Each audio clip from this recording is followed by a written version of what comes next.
Buenas noches, chicos. Con las disculpas del caso, pero a mí la tecnología me patea mucho.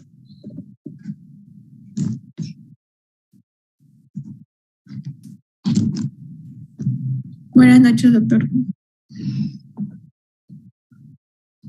Bueno, hoy vamos a hablar sobre este tema, sí que es bastante largo. Entonces vamos a procurar llegar hasta la mitad. Por lo menos, vamos a ver. Pero es un tema muy bonito, muy importante, porque es la forma como ustedes van a manejar un paciente cuando les llega la emergencia. Empezando de cómo cuidarse ustedes para no contagiarse con las secreciones que el paciente tiene. Aquí vamos a aprender a evaluar qué es un triaje y cuáles son los pasos para evaluar. Y después de que usted hubiera estabilizado al paciente, derivarlo a lugar donde le corresponda. Por eso se habla de manejo inicial del paciente politraumatizado o traumatizado y la estabilización y el transporte que este paciente requiere. Piensen ustedes, chicos, de que esta materia no es una materia difícil, pero es una materia que requiere que usted se involucre en el asunto, se involucre en el accidente, se involucre en las lesiones del paciente. Piense de que depende de usted la recuperación ad integrum o las secuelas que pueda tener ese paciente. Vamos a repetir enésimas veces esto, el ABCDE. Vamos a repetir siempre las 3E de la revisión primaria y la evacuación del paciente.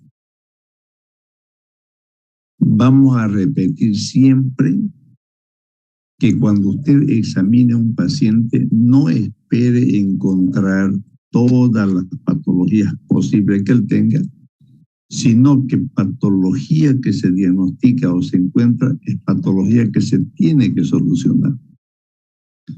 Si usted encuentra un paciente con un neumotórax hipertensivo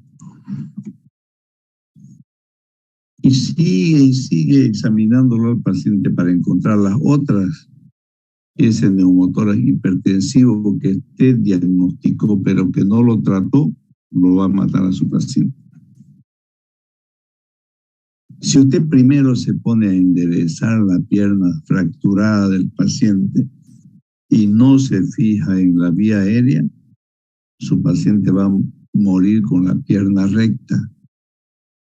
Entonces, el ABCDE es lo que nos va a ayudar a diagnosticar, a tratar y a salvar al paciente. Bien.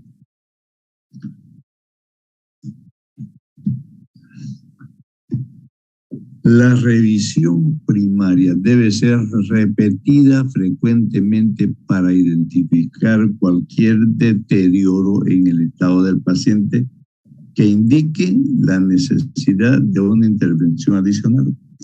Por ejemplo, usted hace revisión de A, que es A, vía aérea y estabilización de la columna cervical.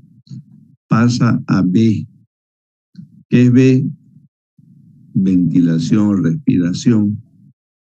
Después pasa a C, que es circulación y control de hemorragias. D es el deterioro o estado neurológico del paciente. Y en la revisión primaria hemos dicho el ABDI, no el Glasgow, sino el ABDI. Y E, exposición. ¿Qué significa exposición? desvestirlo al paciente, pero no sacarle las ropas como uno se saca la camisa o el pantalón, sino cortar la ropa para movilizar lo menos posible al paciente. Porque si usted lo moviliza, puede que ese paciente tenga una lesión incompleta de cualquier origen que sea, y al movilizarlo usted la completa. Entonces, si usted hizo A, pasó a B, y antes de pasar a C, vuelva y revise nuevamente A, que es vía aérea. Después pase a C, después D y vuelva a B, C. Pero es la única forma de poder encontrar las patologías y atender bien al paciente. La reevaluación continuamente del paciente lesionado. Este ATLS se maneja con objetivos y todos les he dicho que tenemos nuestro objetivo. Hoy el objetivo de ustedes tal vez fue empezar clases de cardiología, pero no ir o escuchar la clase, sino aprender a saber cuánto es el eje eléctrico normal del corazón, a saber cuál es la triada de Peck, por qué se da la triada de Peck y por qué es un paciente con un shock hipovolémico. ¿Por qué no se cumple la ingurgitación yugular? ¿No ven? Entonces recordarán un poquito de fisiopatología, de cardiología. Entonces, nuestro objetivo en este tema del manejo inicial, primero, formar un equipo. ¿Y quiénes son los equipos o quiénes componen el equipo de emergencia para un paciente de trauma? El cirujano, el residente o los residentes, él o los internos. Puede incluirse en este equipo el anestesiólogo, el terapista, el hemodinamista, el transfusionista, el laboratorio. Son equipos ya preestablecidos. ¿Para qué? Para reanimar al paciente, para diagnosticar, para tratar. Otro objetivo, si estamos hablando de la revisión primaria, identificar la secuencia correcta de prioridades para la evaluación de un paciente gravemente lesionado. ¿Cuáles son las secuencias? A, B, C, D, E. Aplicar los principios descritos durante la revisión primaria y secundaria para la evaluación de un paciente. Hemos dicho que en la evaluación primaria, por ejemplo, no nos interesa el Glasgow, pero sí nos interesa el APNI. Aplicar las normas y técnicas del tratamiento para las fases iniciales de reanimación y cuidados definitivos de un paciente. ¿Cuáles? Vamos a ver en el transcurso del avance del tema, pero ¿cuáles son las normas y técnicas? Si un paciente está con hipovolemia, está hipotenso, está taquicárdico, no le vamos a poner pues, una mariposa de vía.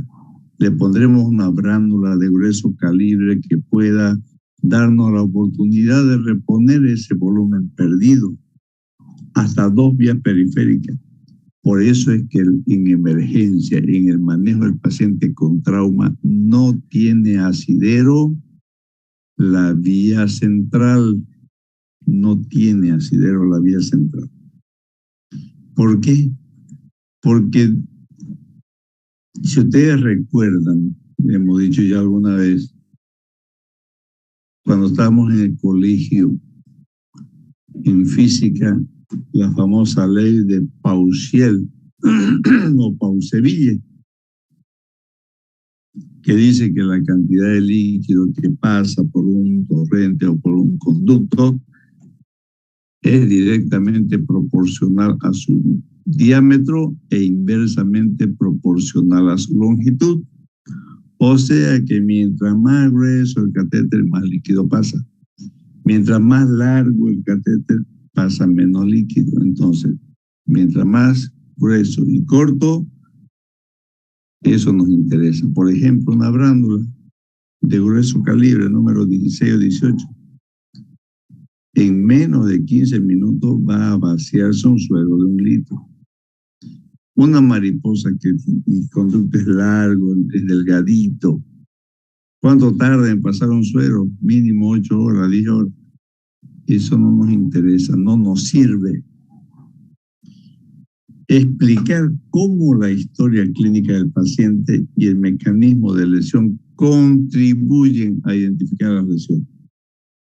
La historia clínica nos interesa, el mecanismo de la lesión, los signos vitales.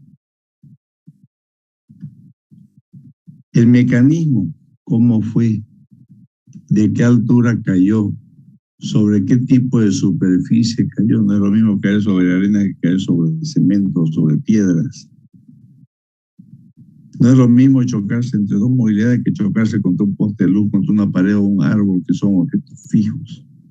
Entonces, esa historia clínica narrativa que ustedes van a hacer nos sirve mucho para identificar las patologías posibles que tenga ese paciente.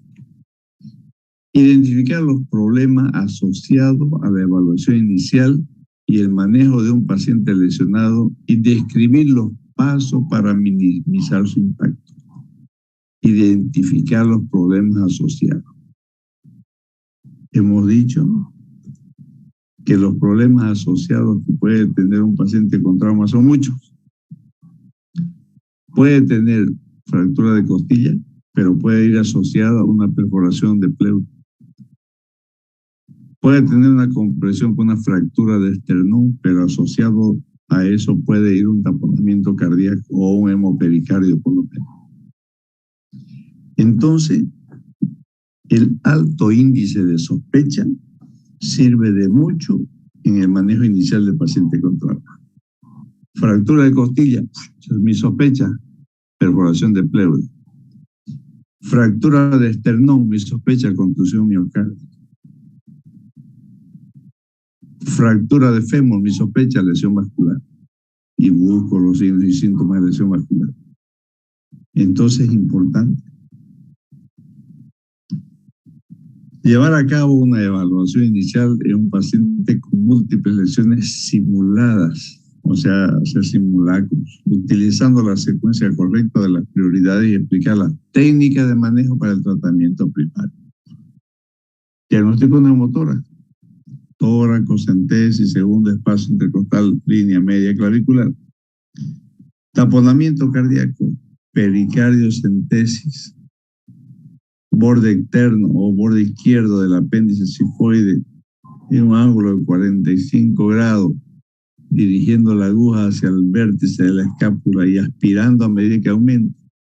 Son secuencias que ustedes tienen que ir buscando y haciendo dependiendo de la clínica que tenga su paciente. Volvemos a repetir, reevaluar permanentemente a un paciente antes de hacer un diagnóstico definitivo. Explique por la importancia del trabajo en equipo en la evaluación del paciente. Usted cirujano, usted interno, usted residente, tiene su propia responsabilidad en el paciente traumatizado. Por eso es que usted tiene que involucrarse en ese paciente accidentado, les he dicho. Involúcrense en sus lesiones, involúcrense en su familia, involúcrense en ese pobre paciente que está en esa camilla. Y es reconocer los pacientes que requieran ser trasladados para el manejo definitivo. Por eso decía que en este tema es manejo inicial y traslado al cuidado definitivo o estabilización y transporte que se llama. Tenemos que ver qué paciente. Y ahí nos vamos a acordar del ¿cómo se llama? Del manejo inicial, primero las 3 E. ¿Qué significa la primera E? Etiquetear. O sea, darle un color rojo, amarillo, verde y negro.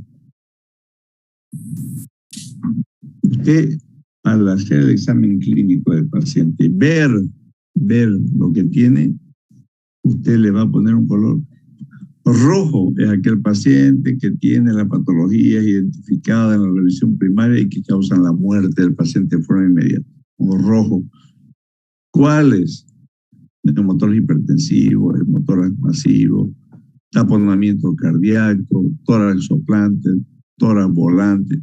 Son patologías identificadas en la revisión primaria que causan la muerte del paciente de forma inmediata. Esos son rojos que requieren ser trasladados inmediatamente a un centro de mayor complejidad. Amarillo, aquel paciente que tiene lo mismo pero mínimo, por ejemplo, neumotórax simple, hemotórax simple, que da tiempo, pueden esperar para que los rojos sean evaluados primero y derivados. Verde, aquel paciente que está golpeado, que está asustado, que está gritando pero porque se asustó, está nervioso o tiene algún golpe, que no corre en riesgo su vida. Negro, paciente muerto o con ninguna o muy poca posibilidad de vivir. Esos pacientes se quedan. Esos pacientes que usted ha hecho una evaluación inicial y ya ha visto esto, lo deja. Aunque el paciente esté respirando, como un pescadito fuera del agua abriendo la boca. Pero si tiene un cráneo aplastado con pérdida de masa encefálica, ese paciente no va a vivir. Y si usted se pone a atender a ese paciente que se va a morir y deja a aquel paciente que está con un neumotórax hipertensivo, se van a morir los dos. El que está moribundo y el que está con neumotórax hipertensivo, que se debería salvar solamente realizando una toracocentesis. Entonces, esos pacientes de color negro que ha etiqueteado son los pacientes que se quedan, que no se los debe atender porque pierde su tiempo en los casos de siniestro, salvando otras vidas, porque ese paciente está muerto o no va a vivir. Lo que es negro, lo que es blanco, dicen los gringos, ¿no? Y lo que es negro que se joda.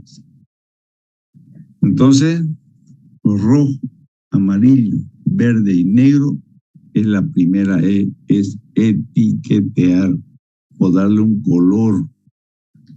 La segunda E es estabilizar. No es solamente estabilizar la fractura, sino la estabilización hemodinámica de ese paciente. Y la tercera E, evacuar. Usted no debe, no puede, no debe evacuar, derivar a un paciente si no ha cumplido la segunda E, que es estabilizarlo. Si ese paciente está inestable, no lo derive, a las 2 cuadras se va a morir. Estabilícelo. Vías periféricas, suero a chorro, intubación si fuera necesario. Pero no retarde la derivación por sacarle una radiografía o una tomografía. El manejo inicial de un paciente con trauma es clínico. El diagnóstico es clínico. No necesita examen. Y usted recién lo puede derivar. Etiquetar, estabilizar y evacuar. El tratamiento de los pacientes con lesiones graves requiere la evaluación rápida de las lesiones, fíjense, y la instauración de terapia para preservar la vida. O sea, diagnóstico, tratamiento. Este enfoque de diagnóstico y tratamiento rápido se denomina evaluación inicial e incluye los siguientes elementos. Preparación. ¿De qué? Preparación de la emergencia sabiendo que ese paciente va a llegar. Triaje. ¿Qué significa triaje? Atender a los pacientes según su gravedad. No aquel que grite más primero se lo atiende. No aquel que llegó junto con el traumatizado pero que tiene un uñero, que tiene que viajar y tiene que hacerse ver. Triaje significa evaluación del paciente para su posterior tratamiento. Triaje. Y ahí viene después la revisión primaria. Lo que le decía, A, B, C, D, E. Una vez que ha hecho la revisión primaria, empieza la reanimación con fluidos, con una vía periférica, con una vía aérea permeable o definitiva. Reanimación. Anexos a la revisión primaria y reanimación, ¿cuáles son sus anexos? Exámenes complementarios. Si amerita el caso. Por lo menos un hematocrito, hemoglobina, grupo sanguíneo y alcoholemia. 5 minutos salen los resultados.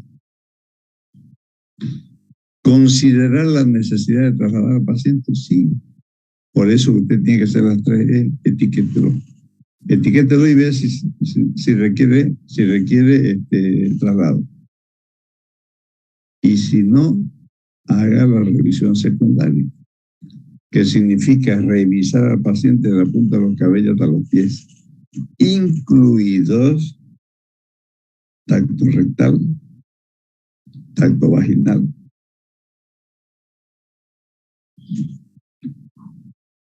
Esta evaluación secundaria se lo hace rápido. Lo hace rápido, oculta, estabiliza. Y los anexos a la revisión secundaria sí son exámenes complementarios, porque ese paciente que ya lo evacuó usted a otro hospital tiene todas las condiciones para atenderlo. Exámenes complementarios, radiografía, tomografía, lo que necesite, un FAS. Una vez que usted lo estabiliza, su paciente realiza un monitoreo continuo. ¿Para qué? Para ver si los fluidos, para ver si las funciones, para ver si el tubo de tórax que le puso están surtiendo el efecto deseado para esa patología. Y por último, cuidado definitivo, en observación, en sala de internación o en terapia intensiva. Pero ningún paciente se va, por lo menos 12 horas de observación requiere. Y si se va, tiene que firmar un alta solicitada. Por si vuelve complicado, si usted se fue porque quiso, no lo despachamos.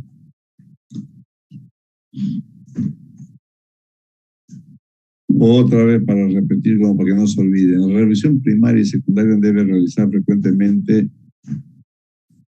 para identificar cualquier cambio del estado del paciente. Evaluación, reevaluación. Y ver qué necesita. Por ejemplo, un paciente que llega a la emergencia con un grado de 14 puntos y en media hora está en 12, requiere una intervención, pero no quirúrgica de momento, una intervención de exámenes complementarios como una tomografía de cráneo. Si la presión baja y hay abombamiento del abdomen, un FAS, puede que esté con una hemorragia peritoneal. Por eso que es importante la revisión primaria y la reevaluación que ustedes hagan en su paciente. Todo el mundo le va a hablar de esto. Los principios de la TLC guían la evaluación, la reanimación de los pacientes lesionados. Se requiere criterio para determinar qué procedimientos son necesarios. Somos clínicos, chicos. Estamos saliendo médicos clínicos, no estamos saliendo especialistas. Entonces el examen clínico semiológico es fundamental. Si usted dice, bueno, yo le voy a pedir una tomografía de cráneo a este paciente. Está bien, perfecto. Le llega la tomografía y la sabe interpretar. No. ¿Por qué lo pidió? Quien busca lo que no sabe, encuentra lo que no debe. Entonces, allá vamos, chicos. A hacer clínica, salimos médicos clínicos, no imagenólogos. Porque si queremos ser imaginólogos, vamos a terminar siendo imaginólogos, porque no vamos a imaginar lo que el paciente tiene. Entonces hagamos clínica, hagamos semiología. Primer paso, preparación. ¿Cómo me preparo para una transición fluida desde el ambiente prehospitalario al hospitalario? Lo que les decía. ¿Preparación de quién? De mi emergencia, de mi personal. Pero para eso tengo que esperar que me llame el colega que está en el otro lado. Por decirle, San Julián, en Guarne, en Tangamandapio, donde sea, me llama. Y por eso que es importante que el llamado tiene que ser de médico a médico, no de médico a secretario, de secretario a secretario, que no tiene ni idea de lo que es manejo del paciente. Ha dicho el doctor que va a derivar a un paciente que tiene un trauma en la cabeza. Ya. No sabe qué es glajo, no sabe cómo está su glajo, su abdi, no sabe si es otorrea, si es ojo de mapache, no sabe. La comunicación. Ahora en todos lados hay teléfono. Y ustedes más que todos saben cómo lo manejan los celulares. La comunicación tiene que ser de médico a médico.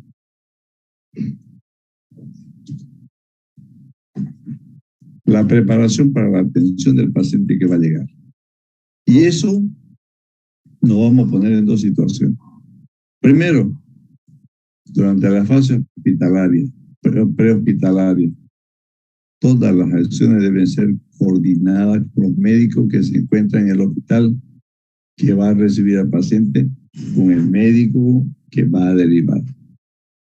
Usted le dirá, tú mandaste a un paciente que está con glajo de 12, pero cuando llegó tenía 10, tenía tal y tal lesiones en el lecho, tal cosa, le puso una carga de 200, 300 ml de suero fisiológico y ahora estoy mandando estable, mandando de presión. Esa es la comunicación fluida que tiene que existir entre médicos para que el médico receptor sepa cómo viene su paciente y qué tiene que hacer para esperarlo. ¿Qué requiere? Se le va a decir paciente con un glajo de 13, pero mira, estaba en 14, ya bajó 13 y ahora... Entonces yo tengo que esperarlo a mi paciente con un laringoscopio y un tubo para intubarlo, puede ser que está bajando. Y le diría al tomografista, ¿sabe que va a llegar un paciente así, así que prepara tu equipo? Esa es la comunicación. Y segundo, durante la fase ya hospitalaria, se deben realizar preparativos para facilitar la reanimación rápida. Llegó el paciente, ya la enfermera está con su suero listo, le van a poner su vía periférica, el cirujano verá cómo están las pupilas, el residente va a ponerle la sonda. Ese es el trabajo del equipo. La fase prehospitalaria es importante la coordinación adecuada con el grupo de atención prehospitalaria para hacer, miren ustedes qué interesante, Yo, médico remitente, llamo al médico receptor y le doy un breve relato de la historia clínica de su paciente, cómo fue el accidente. Y le he puesto tanta cosa. A saber qué, colega, ponerle esto más mientras tanto, hasta que lo derive. Entonces, yo lo voy a orientar a ese colega qué más tiene que hacerlo para que me derive un paciente estable y que no vaya a descompensarse pronto a los 10 minutos que salió de allá. El hospital debe ser notificado del traslado del paciente antes que éste sea evacuado. No va a decir, ¿sabe qué? Te quiero mandar a un paciente y en vez del paciente está llegando al hospital. Y uno como receptor no tiene conocimiento de que ese paciente venía. Por eso hay que llamar y decir, mira, tengo a este paciente para terapia y ya sabrá que si hay o no hay.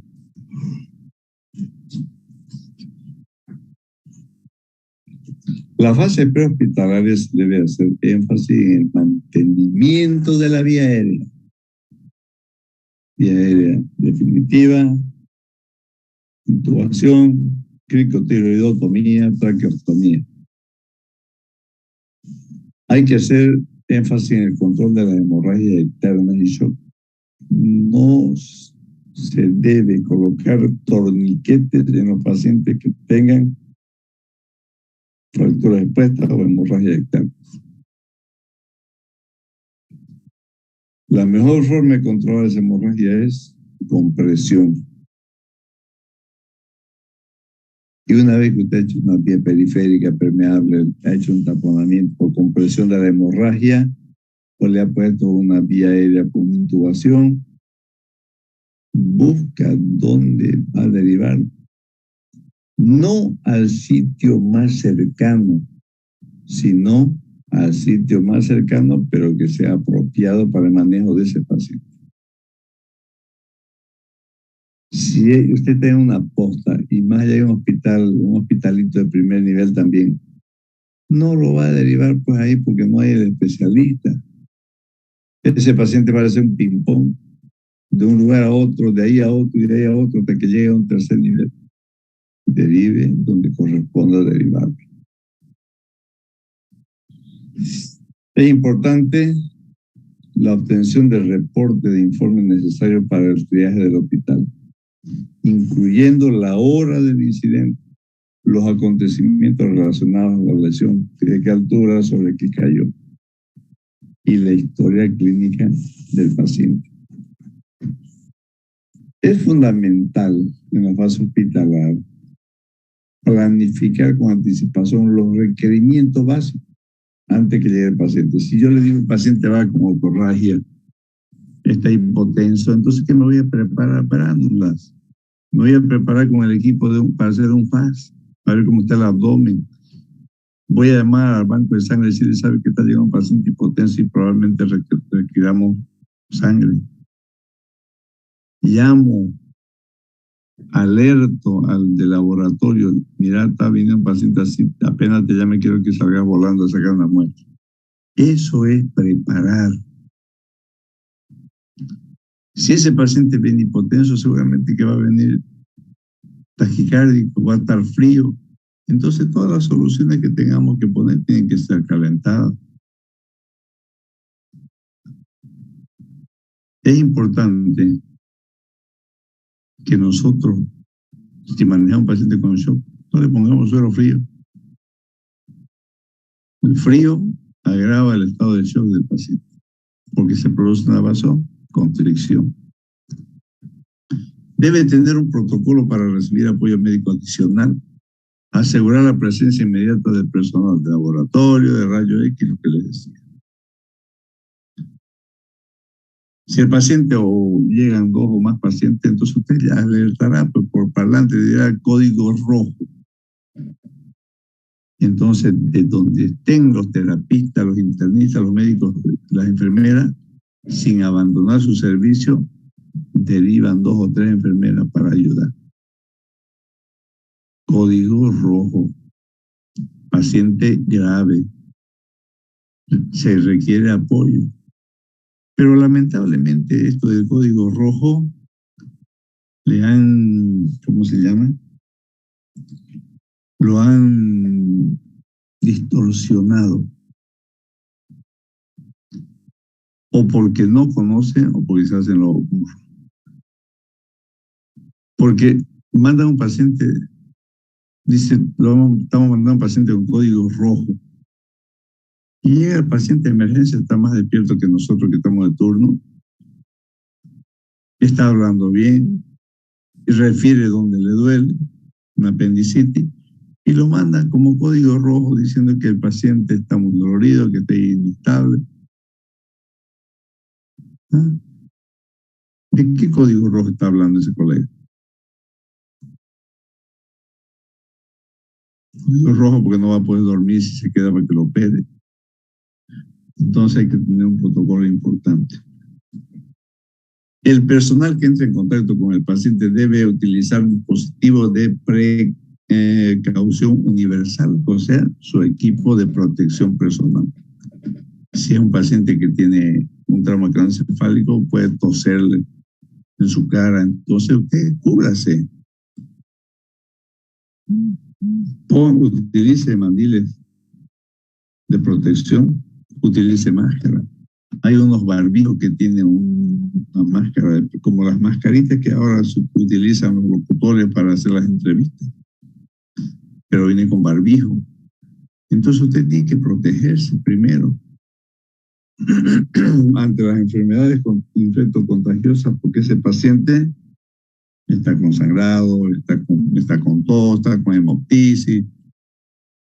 Y vamos a prevenir todas las contaminaciones que podamos tener, sobre todo las mujercitas tienen que tener demasiado cuidado con el fluido de los pacientes. Ahora que está de moda el SIDA, está de moda el COVID, las hepatitis, tengamos mucho cuidado. No lo conocemos nosotros, ese paciente que llega. Entonces usemos barbijo siempre, utilicemos mascarillas para que no te entre unas secreciones por los ojos. Usa guantes. Si tienes un delantal, ponte un delantal.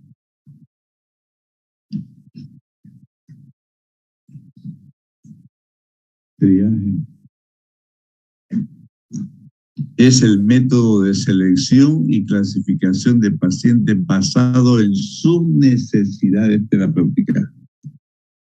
Y eso va a depender de los recursos que tenga el hospital para su atención. Clasificación de pacientes basada en sus necesidades. Como le puse el ejemplo, llega un paciente con uñero y dice, ¿sabe que me duele mucho mi uña? Son las 3 de la mañana y no puedo dormir de dolor. Pero llegó un accidentado. ¿A quién va a atender primero? ¿De la uña? Que aguante, pues si el uñero no aparece en horas. Entonces, eso es triaje. El tratamiento es en base a las prioridades del ABCDE. Es la responsabilidad del personal de asistencia prehospitalaria y sus directores médicos. Nosotros calificamos al paciente rojo, amarillo, verde o negro, y nosotros somos los que derivamos al paciente que requiera. Triaje están categorizados como de múltiples lesiones y accidentes masivos. Ahí hacemos nuestro triaje. ¿En base a qué? Al ABC. Al examen clínico del paciente, sin esperar imágenes. Incidente con múltiples víctimas. Aquí viene algo importante. Se define cuando el número de pacientes y la gravedad de sus lesiones no exceden la capacidad de su hospital. Los pacientes con problemas potencialmente letales y aquellos con lesiones multisistémicas son atendidos primero. Usted es quien va a definir a qué paciente atiende primero, dependiendo de la gravedad de su lesión. no va a recibir 10 pacientes quemados en su hospital porque no tienen las condiciones. Porque atender 10 quemados es un desastre, entonces agarre la mitad. Su hospital no tiene capacidad para atender esa cantidad de pacientes. En caso de siniestro, de desastre, usted llama al servicio de urgencias médicas y aparecen las ambulancias para derivar a diferentes centros. Y el médico que va en las ambulancias al lugar del siniestro es el que hace el primer triaje. Del lugar donde se produce el accidente, usted tiene que retirar a ese paciente por lo menos 100 metros para evitar lesiones por explosión.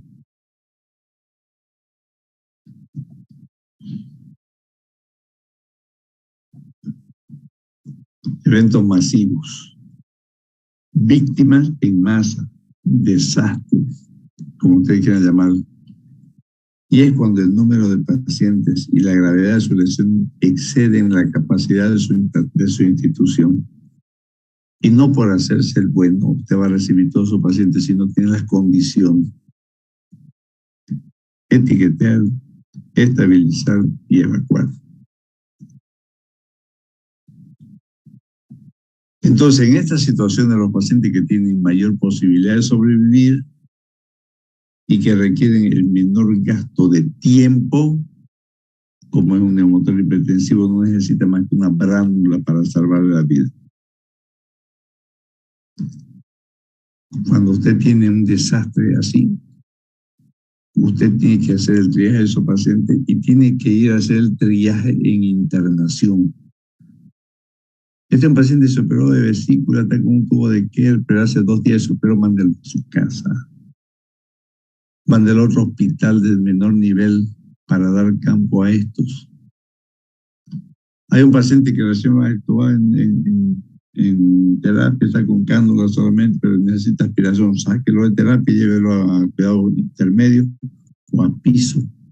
¿Para qué? Para dar campo en terapia.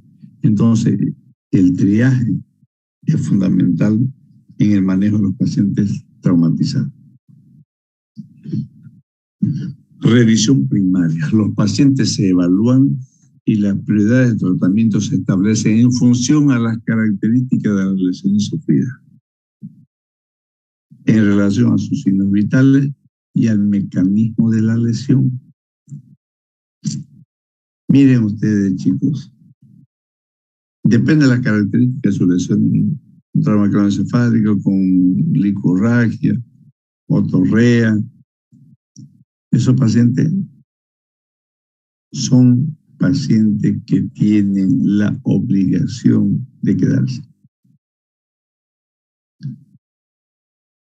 Sus signos vitales, si está taquicárdico, si está hipotenso, esos pacientes se quedan. O por lo menos evalúe y trate las lesiones que él tenga que pongan en peligro su vida.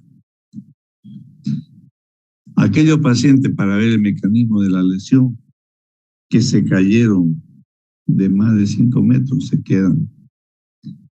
Aquel paciente que estaba conduciendo se chocó contra un árbol y salió despedido por el parabrisas, aunque esté bien, aparentemente se queda. Porque puede tener una hemorragia de 2 tiempos en el hígado. Aquellos pacientes que sufren un accidente de tránsito en el cual muere uno de los ocupantes, pero los otros están bien, se quedan. Porque si hubo un muerto en ese accidente, significa que el accidente fue grave y los otros pueden estar teniendo lesiones ocultas. Se van si firman un acta solicitada. Las funciones vitales deben ser evaluadas en forma rápida y eficiente, lógicamente. Solamente con tomar el pulso, chicos, a estos pacientes, usted sabe que están en una hipovolemia. Pulso taquicárdico. El manejo del paciente debe consistir en una revisión primaria rápida y de una reanimación y restauración de sus funciones vitales.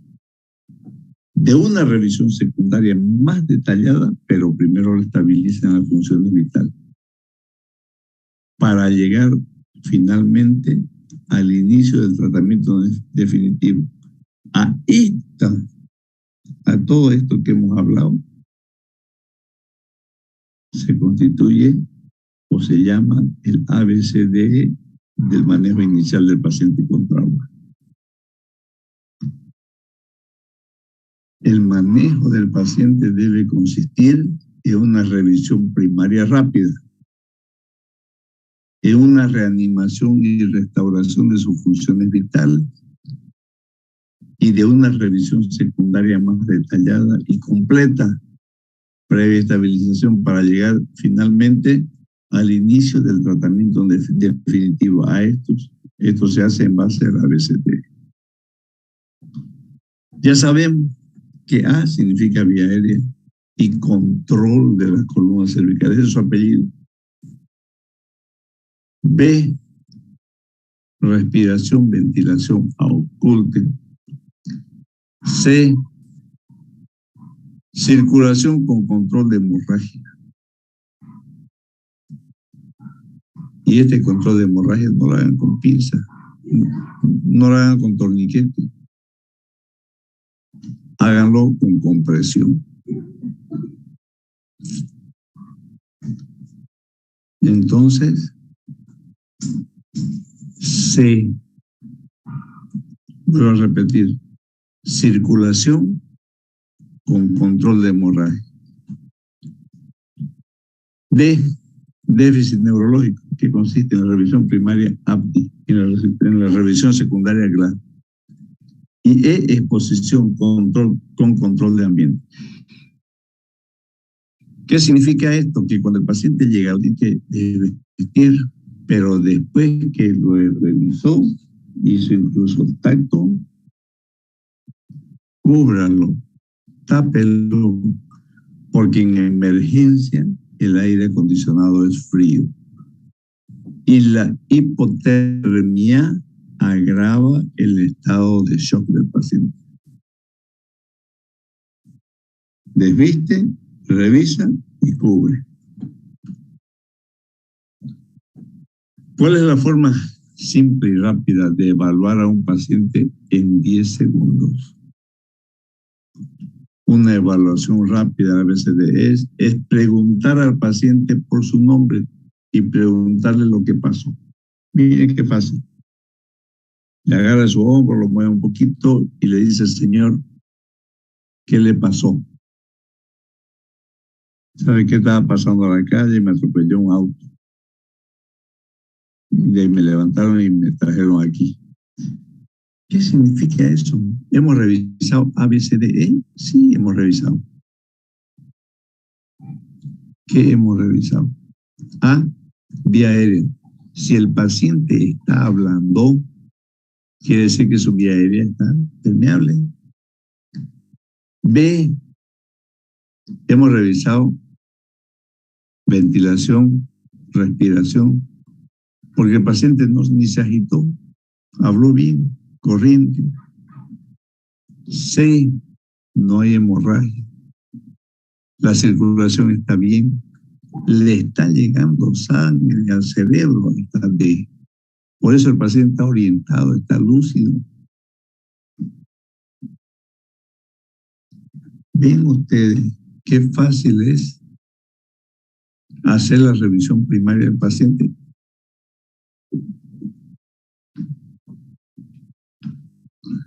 Qué fácil, ¿verdad? Señor, ¿cómo se llama? ¿Dónde vive? Si el paciente responde, ya, el paciente está bien. Sigamos haciendo otras cosas, pero volvamos a hacer la reevaluación. Durante la revisión primaria se identifican las lesiones potencialmente letales que amenazan la vida del paciente de forma inmediata. ¿Cuáles son? Obstrucción de la vía aérea,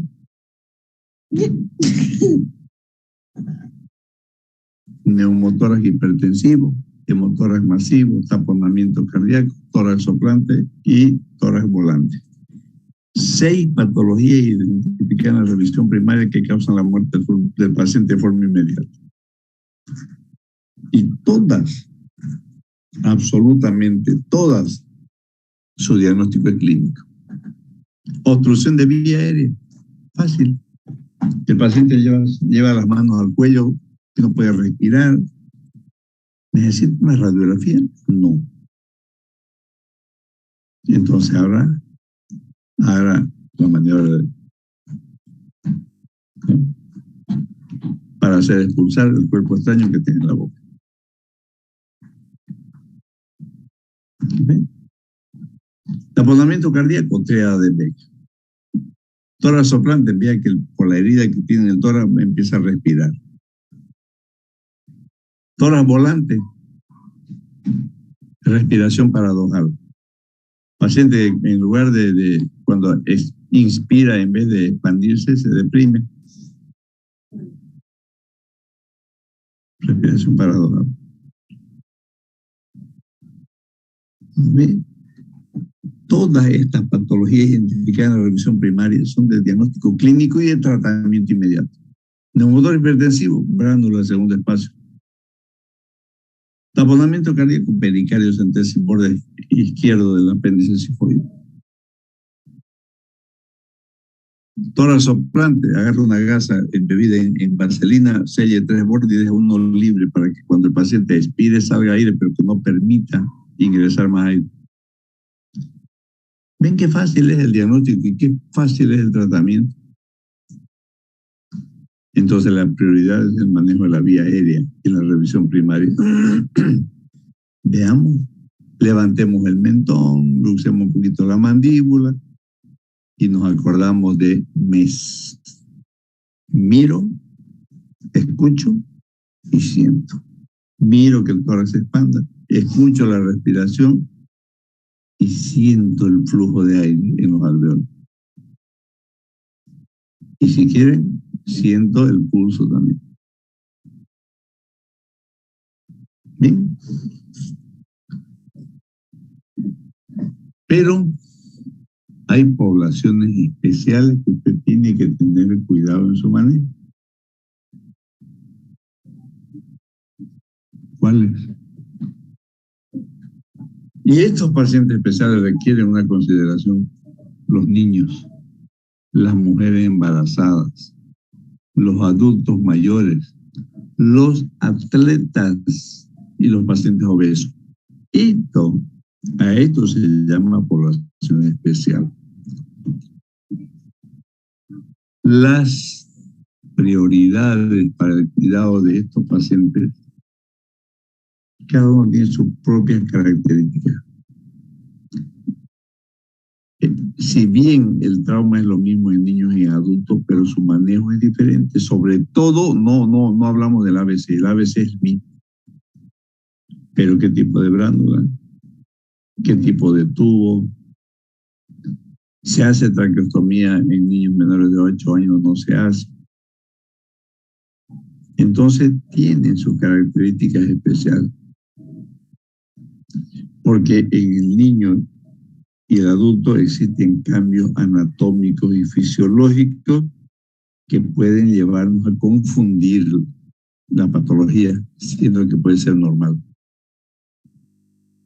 Cuando hablemos de trauma y embarazo, vamos a ver los cambios que existen. En los niños, las costillas no son tan calcificadas, son elásticas, por eso que existen muy poco porcentaje de fracturas de costilla en los niños. Pero sin embargo hay más trauma de vísceras macizas, como el hígado, porque el hígado es más grande. Hay más complicaciones en la vía aérea porque la macroglosia, los niños, los lactantes tienen lengua grande. Y la hipofaringe se obstruye fácilmente. Entonces, estos cambios anatómicos y fisiológicos influyen en su manejo, no en el orden. El grado de rapidez de la pérdida de calor en los niños empeora su estado de shock. Por eso que hay que manejarlo con envoltorios térmicos, con suero calentado en los pacientes traumatizados, sobre todo niños y ancianos. En la mujer embarazada son similares a las mujeres normales, pero igual los cambios anatómicos y fisiológicos pueden modificar la respuesta al tratamiento que ustedes están haciendo.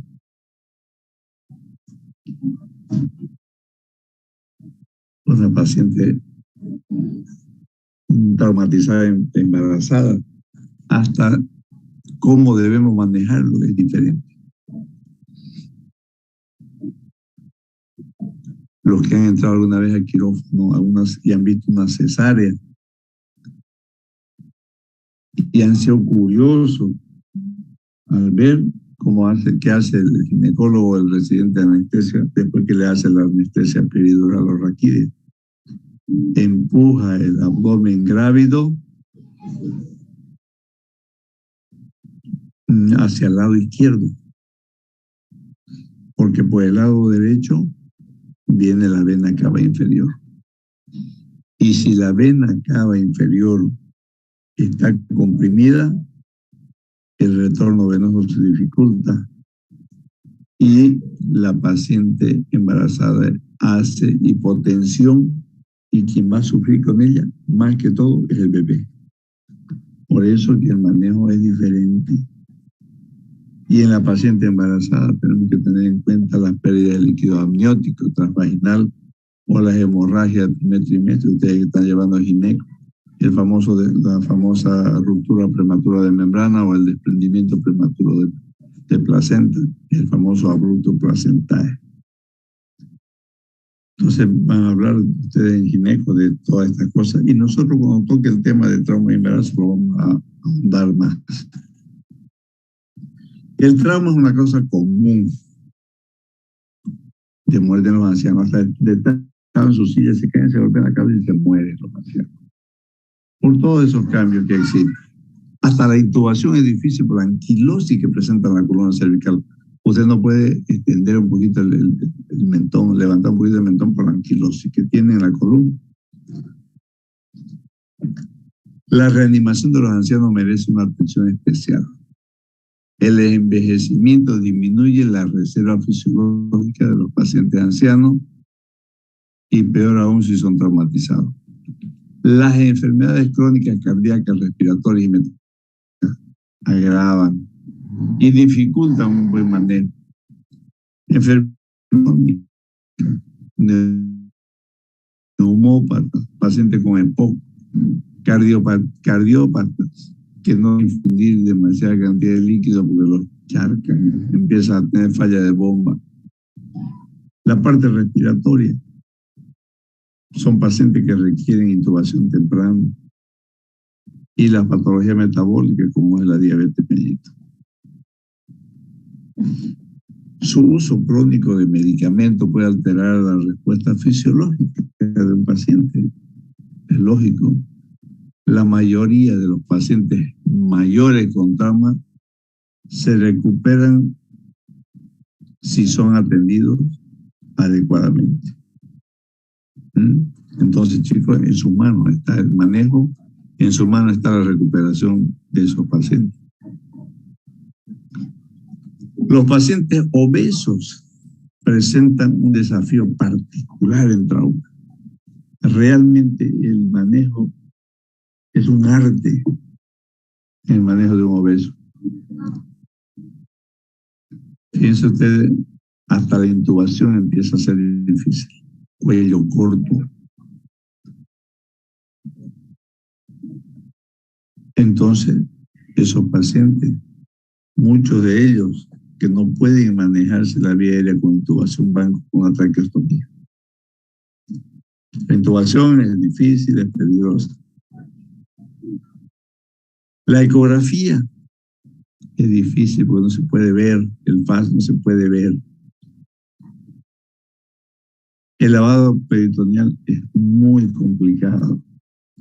La tomografía computarizada, hay tomógrafos que no levantan más de 100 kilos. Y todos los gorditos tienen problemas respiratorios por la presión intraabdominal alta. El diafragma siempre va a estar elevado y por tanto va a haber disminución de los campos pulmonares. Y el verdadero aire intercambiable a nivel de alveolo está comprometido.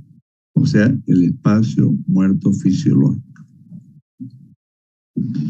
Ustedes dirán, los atletas, ¿qué tienen que ver los atletas? Los atletas son sanos, son fuertes. Debido a su excelente condición física, pueden no manifestar signos precoces de shock. Los pacientes atletas son generalmente bradicárdicos. Y usted va a encontrar un poquito más elevada su frecuencia, no le va a dar importancia, porque son atletas. Y sin embargo, estamos ante un paciente con una hipovolemia importante.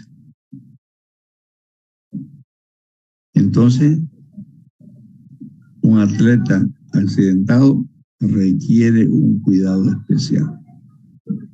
Y en estos pacientes sí se benefician, con la reevaluación periódica. No solamente el abdomen.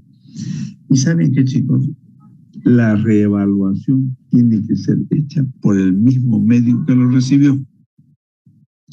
¿Por qué? Porque usted sabe en qué condiciones llegó, cómo estaba su abdomen de ese paciente. Estaba distendido, tenía mucha sensibilidad, estaba con irritación peritoneal o el famoso signo de Guénon de Mussy, dolor a la compresión y descompresión en cualquier parte del abdomen. Entonces, por eso que se requiere que el mismo médico que hizo la revisión primaria haga la revisión secundaria y la reevaluación periódica.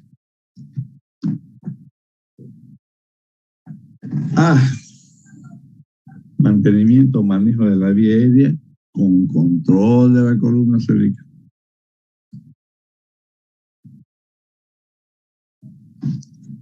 Durante la evaluación inicial debe evaluarse primero la vía aérea en busca de signos de obstrucción. Ya hemos hablado en la anterior clase. Mientras se protege la columna cervical, o sea, con collar cervical.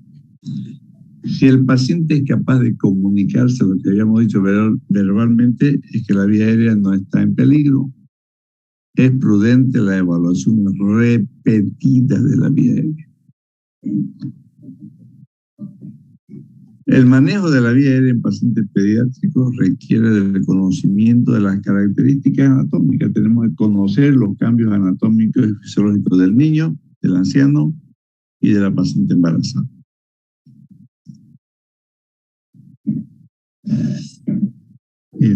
Se debe presuponer una lesión en la columna cervical en un paciente con trauma multisistémico cerrado, especialmente en aquellos con un nivel alterado de conciencia o un trauma cerrado por encima de la clavícula. Todos los pacientes que tengan antecedentes de haber tenido pérdida de conciencia, así sea fugaz, hasta que usted no le haga los estudios, sospeche que tiene una lesión de columna cervical. Aquel paciente que tiene parestesias, aquel paciente que está inconsciente pero que tiene equimosis por encima de la clavícula, es sospechoso de lesión de columna cervical. Jamás se debe minimizar un paciente accidentado. Nunca minimice.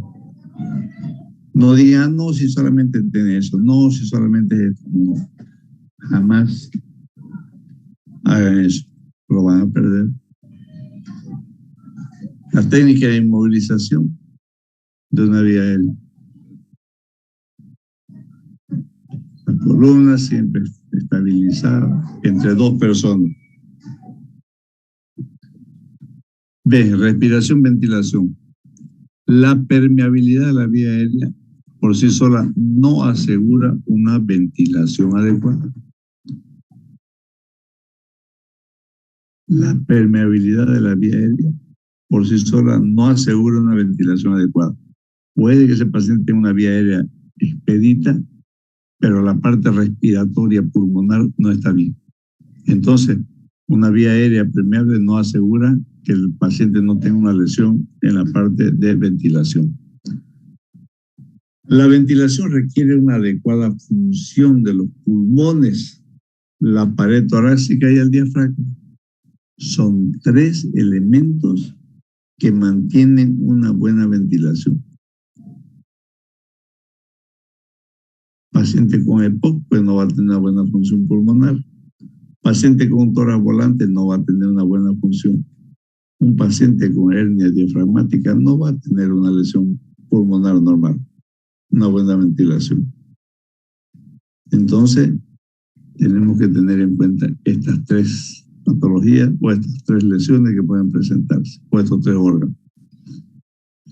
El cuello y el tórax del paciente debe ser expuesto para evaluar adecuadamente la distensión venosa yugular, pensando en un neumotórax hipertensivo, buscando el taponamiento cardíaco en la famosa arteria de Beck.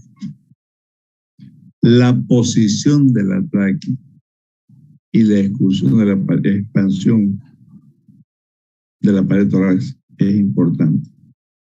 Si tenemos una tráquea desviada hacia el lado contralateral,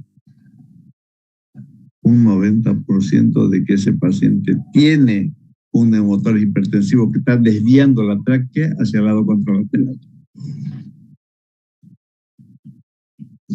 Si el paciente no expande adecuadamente el tórax, tiene una alteración en la pared torácica. La auscultación para verificar el flujo de aire en los pulmones es fundamental. Por eso que a veces a mí me molesta que los internos residentes de cirugía no tengan un estetoscopio. ¿Acaso el paciente quirúrgico no se apunta? Uno pide y van a prestarse de la enfermera. No es correcto. Así que ustedes, chicos, todos con estetoscopio antes de empezar su internado.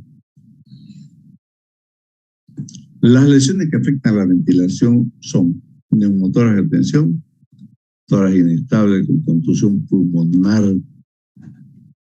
Si nosotros tenemos un tórax inestable, quiere decir que la pared, la defensa, la muralla de defensa de los pulmones se rompió. Y ese paciente puede tener una contusión pulmonar. Entonces, el paciente con tórax inestable sospeche de contusión pulmonar, y al sospechar una contusión pulmonar significa que no tiene que ponerle mucho líquido porque lo va a encharcar y va a morirse el paciente con un edema agudo del pulmón. El neumotórax masivo por la hipovolemia y el neumotórax abierto o tórax soplante. Circulación y control de las hemorragias. El compromiso circulatorio puede ser el resultado de muchas lesiones diferentes. Volumen sanguíneo, el gasto cardíaco y la hemorragia. Todas estas son los principales problemas circulatorios que usted tiene que tener en cuenta. Volumen sanguíneo, gasto cardíaco y la hemorragia. El volumen sanguíneo y el gasto cardíaco. La hemorragia es la causa principal de muertes prevenibles. Ustedes, chicos, su diagnóstico es importante. Secundaria al trauma. La hemorragia es la causa principal de muerte prevenible secundaria al trauma. Identificar y detener la hemorragia es el primer y más importante paso en el examen de un paciente.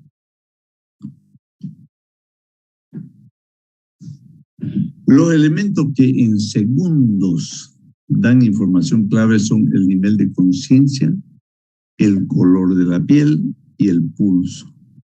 Paciente que habla tiene buena ventilación, buena circulación.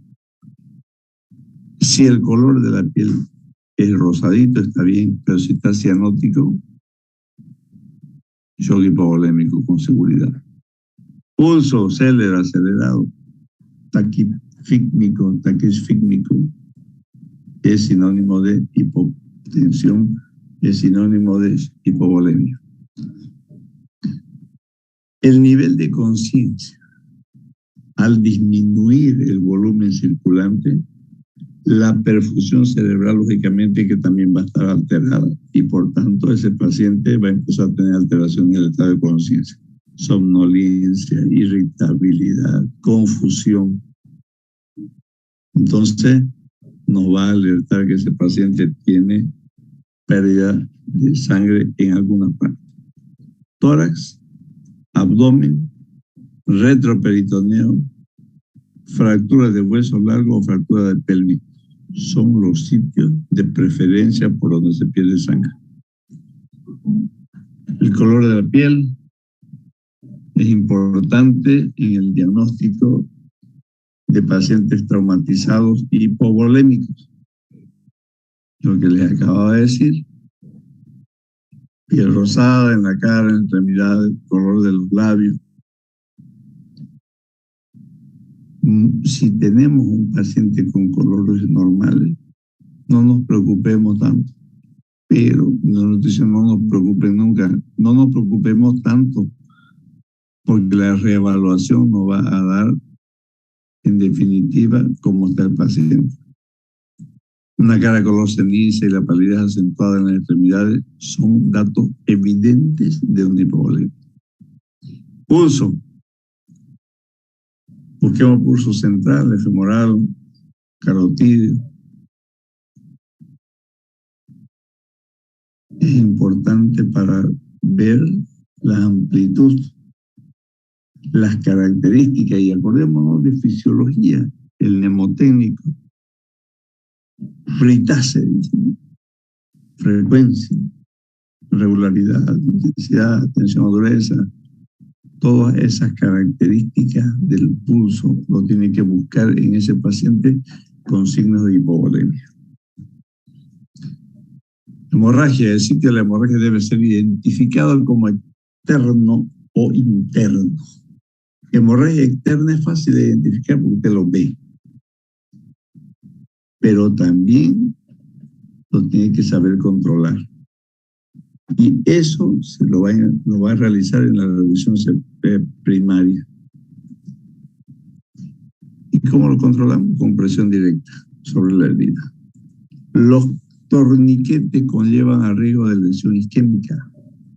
Después aparece, si usted hace un torniquete a nivel del brazo, ese paciente va a terminar haciendo lo que conocen ustedes por traumatología, han conocido la famosa necrosis isquémica de Volman. ¿No ven? ¿Se acuerdan una vez de traumatología? He visto yo así de pasadita el texto que tienen y habla de la necrosis isquémica de Volman. El uso de pinza hemostática no es recomendable en sitios donde la hemorragia es profusa, porque usted no ve. Está haciendo pinzamiento a ciega. Va a lesionar, si la vena la lesiona, va a lesionar la arteria y va a lesionar el nervio. Entonces, primero haga una compresión, no ponga pinzas a ciega, no ponga pinzas en un vaso que está sangrando, porque donde le ponga la pinza, ¿qué va a pasar? Va a isquemiar, va a necrosar esa zona, entonces va a tener que recortar más vena, más arteria. Y cuando quiera hacer la anastomosis no va a dar, y va a tener que ir a sacar safena para hacer un bypass. Ya se prolongó su cirugía. Si usted quiere hacer torniquetes, no más allá de 30 minutos. Y cada 30 minutos sangre.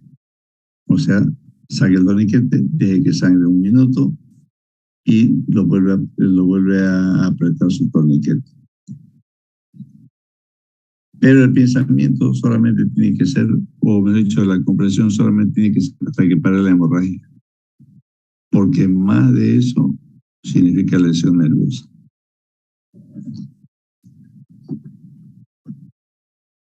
Volvemos a repetir lo que le dije. Los sitios de hemorragia interna, tórax, abdomen, retroperitoneal, pélvico, hueso, largos. La fuente de la hemorragia se identifica mediante el examen físico y estudios radiológicos. ¿Para qué estudios radiológicos? Para ver si hay hematorax masivo, para ver si hay fractura. El examen físico, a la ocultación, a la palpación, a la percusión, ¿qué encontramos? A la palpación, una fractura de fémur, podemos buscar que ese paciente pueda tener soplo. A la ocultación. Frémicos. ¿No? Entonces es importante tener nuestros equipos para hacer estos estudios. El manejo de estos pacientes con hemorragia puede incluir la descompresión de tórax como con un drenaje de tórax. Las fracturas con una faja pélvica o la aplicación de férulas, o sea, inmovilizar. No hay mejor analgésico para un paciente que la inmovilización. Y si eso no da resultado, la intervención quirúrgica de emergencia. Déficit neurológico, evaluación neurológica.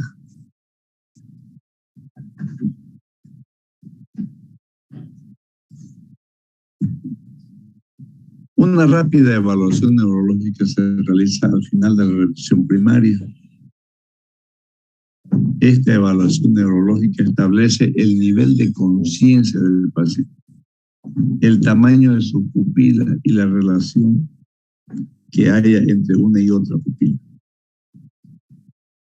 Los signos de lateralización y de lesión medular, o sea, decorticación, descerebración. Y aquí en esta revisión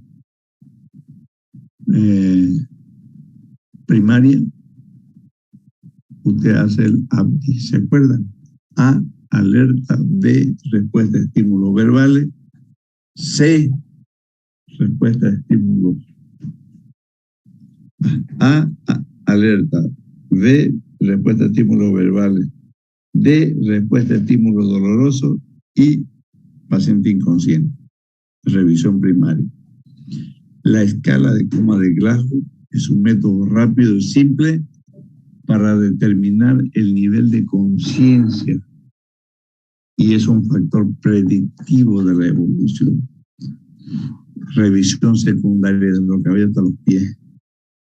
Si ese paciente tiene una escala de coma de Glasgow menos de 8, el pronóstico es reservado o es malo. Por eso se dice que es un factor predictivo de cómo va a evolucionar el paciente. Igual que la tomografía. Si usted ve una tomografía donde no ve el tronco cerebral, el paciente, el pronóstico es malo. Es como si a usted a un árbol le cortaran el tronco, ¿no? Se seca y el árbol se muere.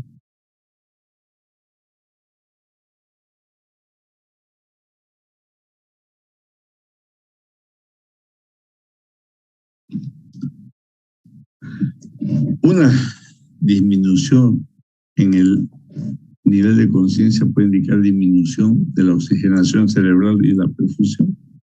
Por eso que les decía yo que si ustedes tienen paciente con un grado de 14 y en una hora bajó 2 puntos, el pronóstico es malo. Y ese paciente hay que hacerle exámenes nuevos, una nueva tomografía, que pueden determinar que tenga un hematoma, que esté haciendo un efecto de masa y comprimiendo estructuras nobles y el paciente empezó a bajar su escala de coma de Glasgow. Pero no nos olvidemos también que la hipoglucemia deprime el estado de conciencia.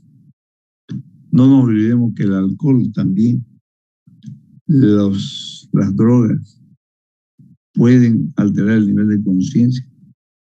Por eso que es importante la revisión primaria, la revisión secundaria, el alto índice de sospecha y los exámenes complementarios.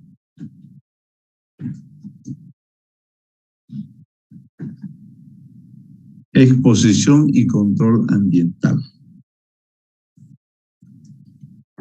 El paciente, para que hagamos este paso, tiene que estar desnudo. Cortemos su ropa, revisemos, pero moviendo en bloque. Uno agarra la cabeza, otro el hombro y la pelvis, y otro la pelvis y las extremidades. Y el más importante es el que revisa, el que da las órdenes. Dice, bueno, hasta la cuenta de 3 lo ponemos lateral. 1, 2, 3, al mismo tiempo. Revisan, incluso con presiones digitales, vértebra por vértebra, para buscar sitios dolorosos o para buscar crepitaciones óseas pensando en fractura. Entonces, es muy importante de vestir al paciente. Y peor aún si tiene prendas mojadas, que lo va a llevar a la hipotermia. Revisan, hacen tactos y después lo cubren con mantas térmicas. Ya les he dicho que la hipotermia produce o agrava el estado de shock. Los líquidos intravenosos tienen que ser calentados para poner.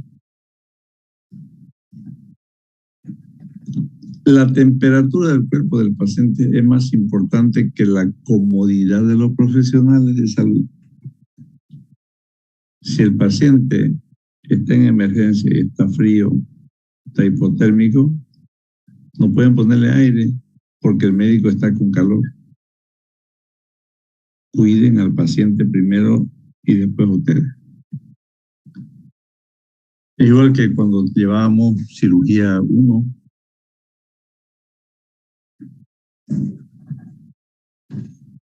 ¿se acuerdan ustedes cuando hemos hablado de quirófano?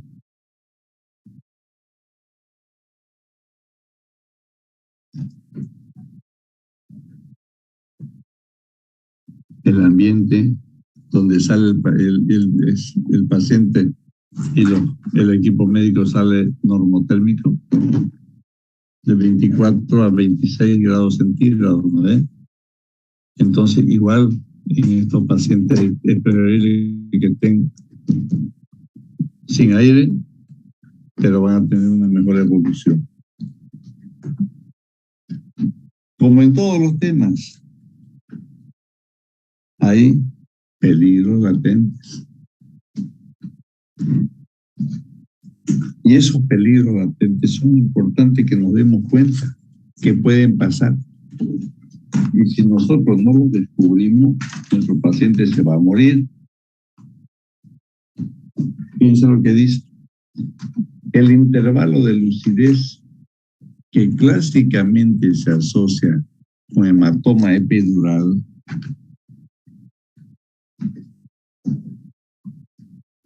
agudo es un ejemplo de una situación en la que el paciente habla y muere. Después vamos a explicar. La reevaluación frecuente del estado neurológico puede minimizar este problema al permitir la detección temprana de los cambios. El intervalo de lucidez que clásicamente se asocia con hematoma epidural o extradural es un ejemplo de una situación en la que el paciente habla y muere. Un paciente que sufre un accidente, que se levanta, habla y se desmaya, con seguridad que ese paciente tiene un hematoma epi o extradural. Porque el paciente se levanta, camina, usted dice, no está bien, pero va 5 metros más allá y se cae. Es un paciente con hematoma extra o epidural. Y a ese paciente, usted tiene que hacer una tomografía rápida. Porque a veces uno dice, no, se cayó, sí, se cayó, pues debe estar asustado. Uno busca una excusa tonta para no atenderlo. Por eso dice, habla y muere. Este es el peligro grande que hay en el manejo inicial del paciente traumatizado. Vamos a con la reanimación. Hemos hecho el manejo inicial. Ahora, ¿qué vamos a hacer? Reanimarlo, estabilizarlo. ¿Para qué? Para derivarlo, para operarlo, para mandarlo a terapia. Es esencial iniciar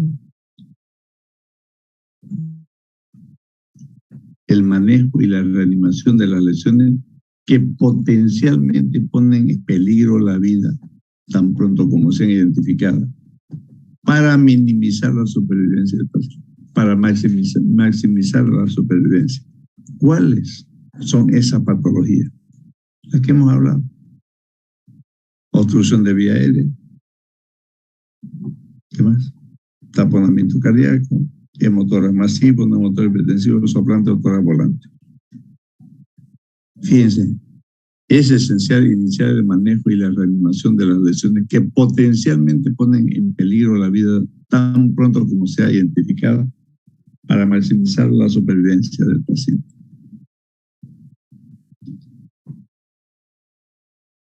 Reanimación ABC y ocurre simultáneamente con la evaluación.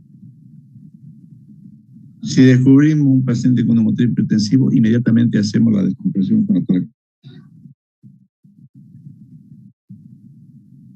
Entonces, evaluemos y reevaluemos y hagamos el tratamiento.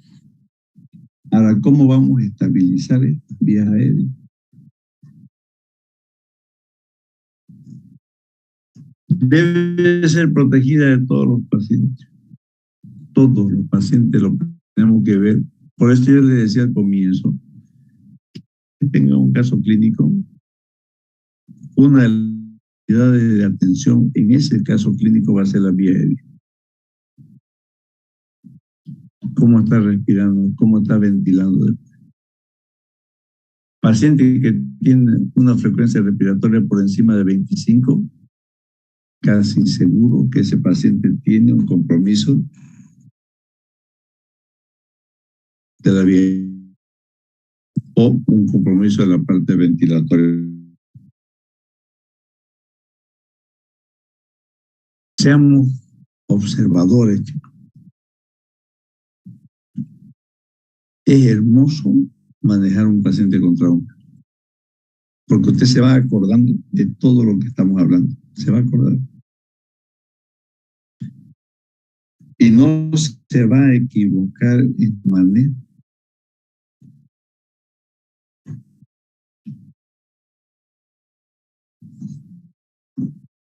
Debe ser protegida en todos los pacientes. ¿Cómo protegemos? Fácil, levantando el mentón, traccionando un poquito la mandíbula en su manejo inicial.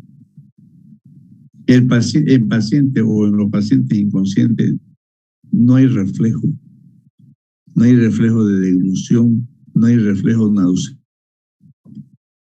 Por eso que hay que proteger esa vía aérea. Y una de cómo manejar una maniobra de cómo manejar una vía aérea, en este caso para que no bronca una cánula orofaringe. Pero estamos hablando en pacientes inconscientes. Paciente consciente, usted le pone una cánula orofaringe que vaya y estimule la epiglotis, lo va a hacer vomitar. Entonces ese paciente más bien va a tener más riesgo de broncoaspirar. ¿Se acuerdan cuando hemos hablado de vía aérea?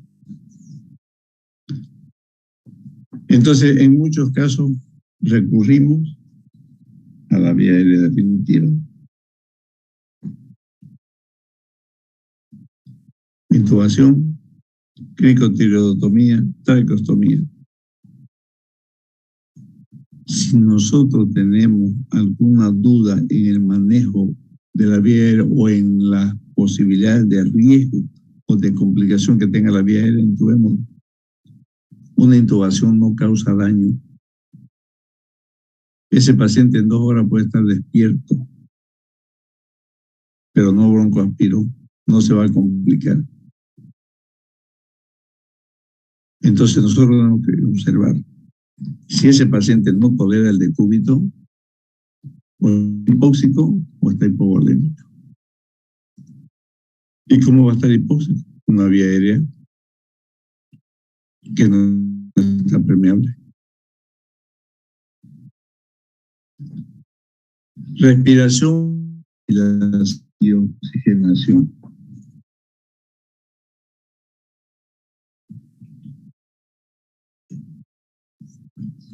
Un neumotórax a tensión compromete la ventilación y la circulación de manera alternada y aguda. Si se sospecha, creo que hay que hacer descompresión inmediata.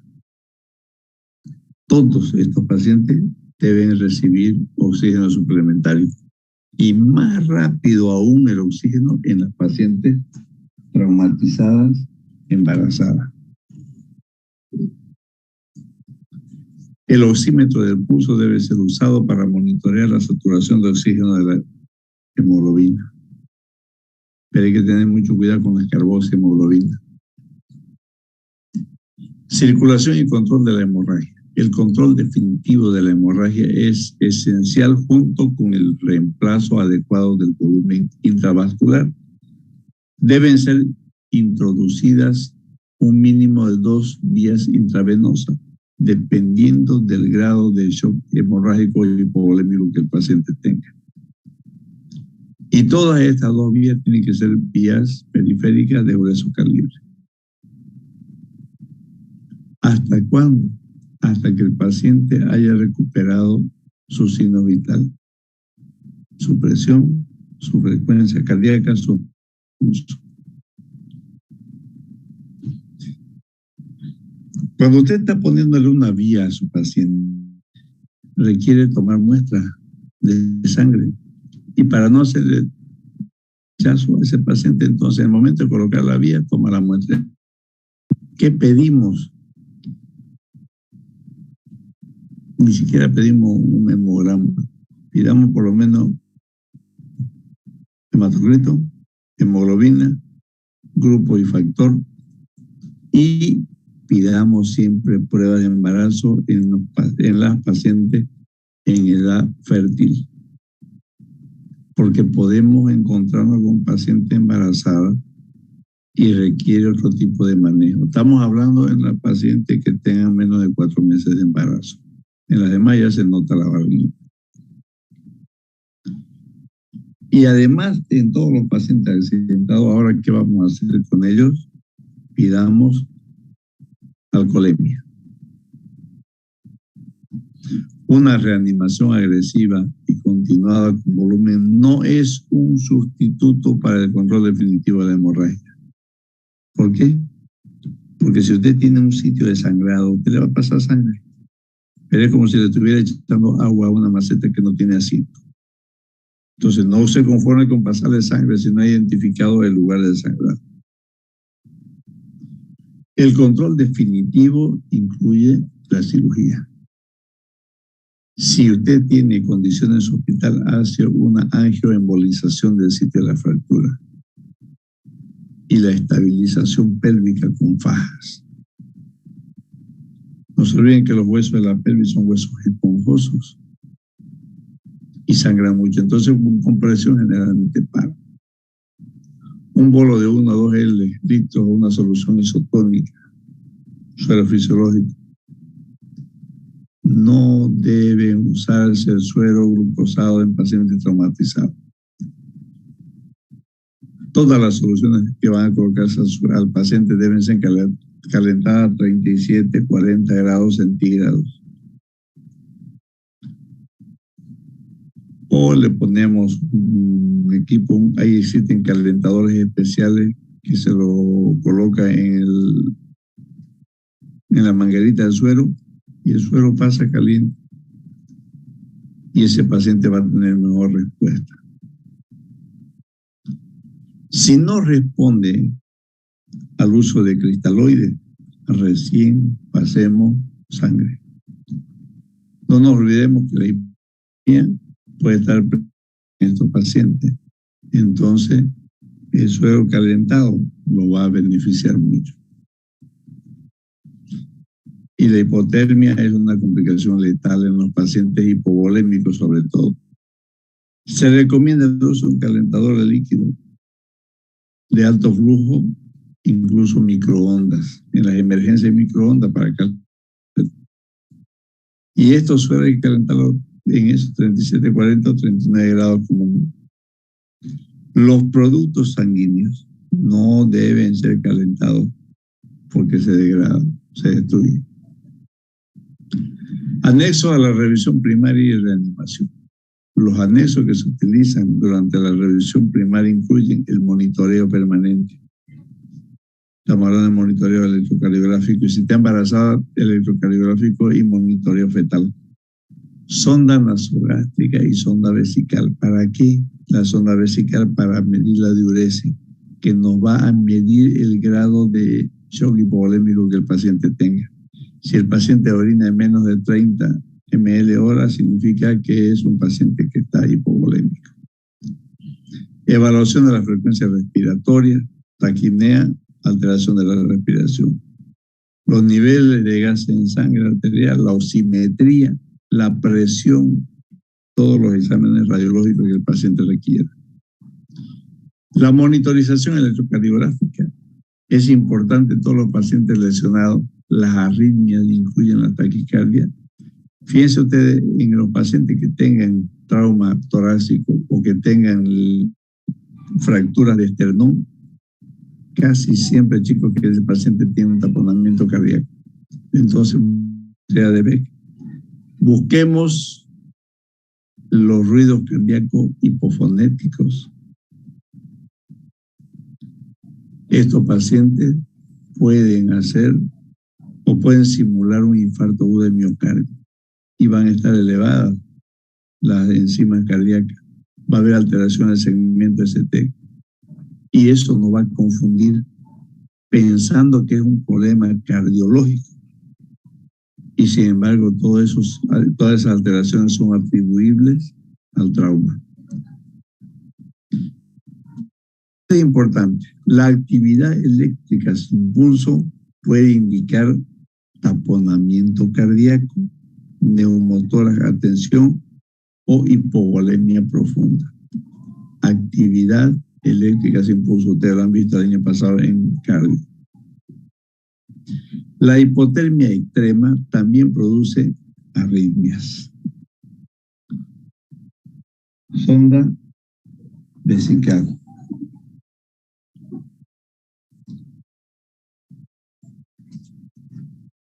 Debe ser colocado durante la fase de reanimación y tomar muestra de orina para que no se olviden que la sonda vesical, la sonda nasogástrica, tiene dos funciones.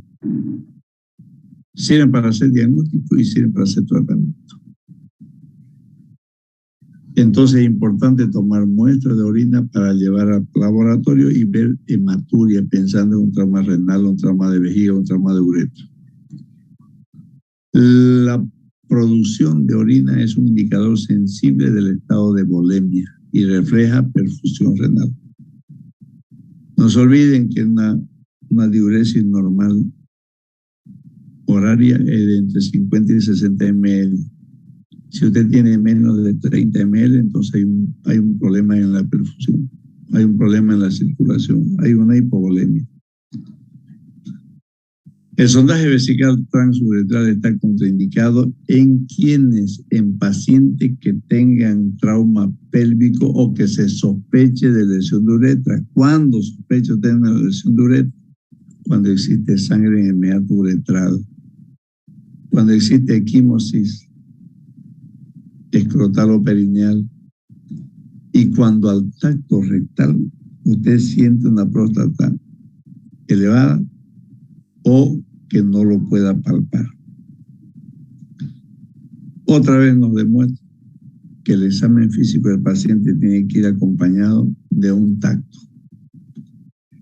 Todo paciente con antecedentes de trauma, revise todo. Vea si sangre en el meato, en la uretra, en el meato uretral. Vea si hay equimosis perineal o escrotal y haga un tacto para ver si palpa la próstata. Si no la palpa, no alcanza. Hasta el dedo más corto puede palpar una próstata. Pero si no puede palparlo, significa que hay una lesión de uretra. Y en esos pacientes no se debe colocar sonda Foley porque puede ser una lesión parcial y al colocar la sonda la transforma en una lesión completa. ¿Qué va a hacer entonces? Lo han debido ver en urología. ¿No? ¿Qué hay que hacer? Una uretrocistografía retrógrada. O sea, colocar contraste por el meato y sacar una radiografía de pelvis. Si el contraste se extravasa sin llegar a la vejiga, si se extravasa sin llegar a la vejiga, significa que hay una lesión de uretra.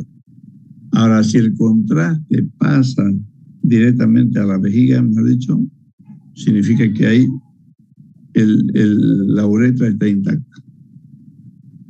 Entonces, por eso que es importante que veamos estas tres condiciones.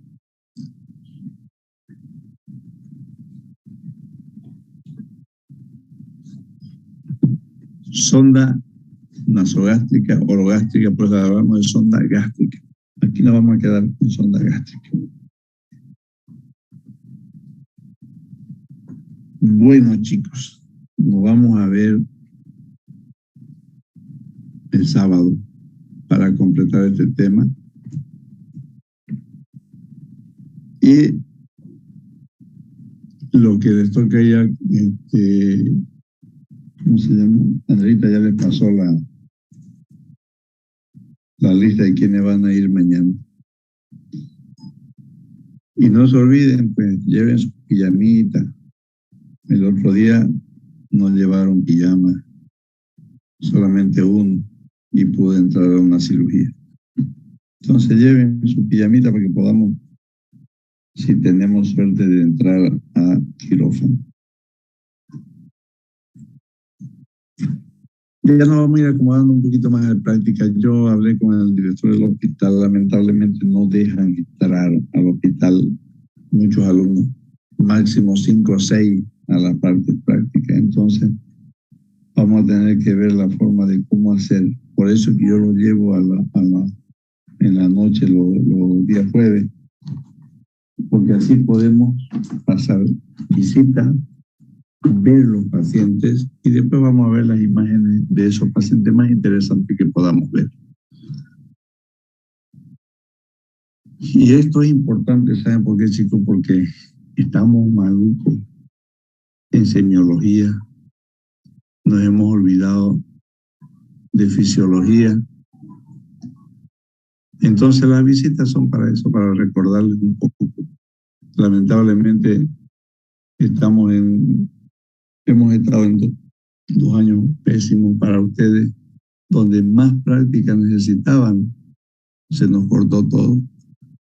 Entonces vamos a ver, vamos a hacer el primer ciclo de prácticas en este sistema y después vamos a empezar a hacer casos clínicos también y vamos a hacer Zoom, vamos a poner una hora en 2 días diferentes, en un grupo de Zoom para ver imágenes también por esta vía. ¿Ya? Bueno,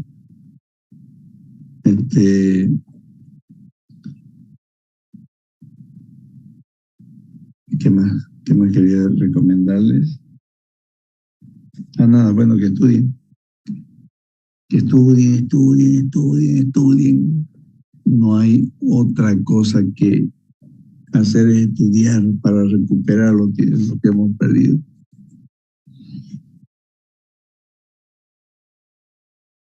Buenas noches, chicos. Nos vemos el día sábado en nuestro horario habitual. Que tengan una noche reparadora. Que descansen. Gracias, doctor. Gracias, doctor.